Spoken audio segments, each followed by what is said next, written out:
வணக்கம். சோலை சாய் சமையல்லேருந்து இந்திரா பேசுகிறேன். இன்றைக்கி வீடியோவில் துவர்ப்பு சத்து நார் சத்து அதிகம் நிறைந்த சத்தான வாழைப்பூ வடை தான் செய்ய போகிறோம். வாங்க எப்படி செய்கிறதுன்னு பார்க்கலாம். ஃபஸ்ட்டு 4 மிளகாயை போட்டுக்கலாம். 1 டேபிள் ஸ்பூன் சோம்பு போட்டுக்கலாம். 7-8 பல்லு பூண்டு போட்டுக்கலாம். ஃபஸ்ட்டு இதை ஒரு சுற்றிட்டு வந்துடலாம். ஒரு சுற்றிட்டோம். அடுத்து 1 கப்பு கடலைப்பருப்பு ஊற வச்சுருக்கேன். 3 மணி நேரம் ஊற வச்சுருக்கேன். 1 ஸ்பூன் பச்சரிசி போட்டிருக்கிறேன். இதையும் போட்டு அரைச்சிட்டு வந்துடலாம். நல்லா தண்ணியை வடிச்சிட்டு தான் போடணும். நல்லா அரைச்சிட்டோம். பவுலில் போட்டுக்குவோம்.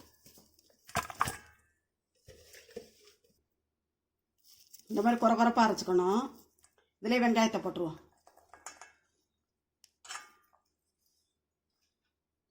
கொத்தமல்லியும் போட்டாரலாம். மிளகாய் கம்மியாக தான் அரைஞ்சி வச்சுருக்கிறேன். ஏன்னா காஞ்ச மிளகாய் போட்டிருக்கோம்ல, அதனால. பெருங்காயத்தையும் போட்டுக்கலாம்.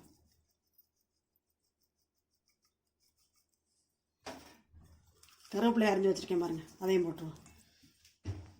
வாழைப்பூவையும் போட்டுடலாம். இந்த மாதிரி மோரில் அரைக்கி போட்டு வச்சுருக்கணும், இல்லாட்டி கருத்துரும்.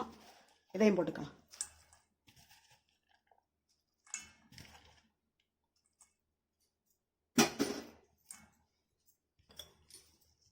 தேவையான அளவு உப்பையும் போட்டு பிசைஞ்சுக்கலாம்.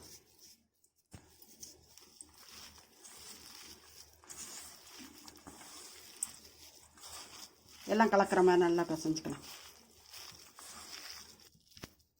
நல்லா கலந்துட்டோம். எண்ணெய் காஞ்சிருச்சு, தட்டி போட்டுடலாம்.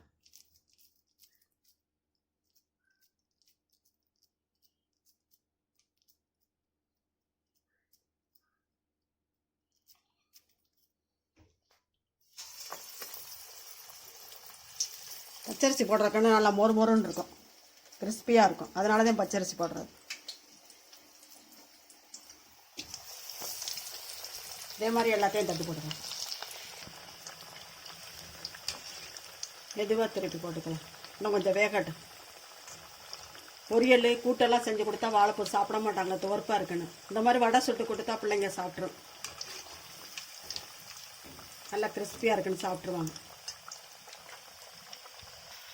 நல்லா வெந்துருச்சு, எடுத்துக்கலாம்.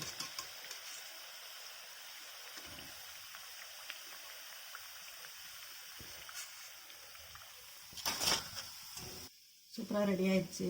வாரத்துக்கு 1 நாள் வாழைப்பூ சாப்பிட்றது ரொம்ப நல்லது உடம்புக்கு. இதே மாதிரி ஹெல்த்தியான வாழைப்பூ வடை நீங்களும் செஞ்சு பாருங்கள். செஞ்சு பார்த்துட்டு கமெண்ட்ஸில் சொல்லுங்கள். பிடிச்சிருந்தா லைக் பண்ணுங்கள், ஷேர் பண்ணுங்கள். சோலை சாய் சமையலுக்கு சப்ஸ்கிரைப் பண்ணுங்கள். நன்றி, வணக்கம். நாளைய வீடியோவில் பார்க்கலாம்.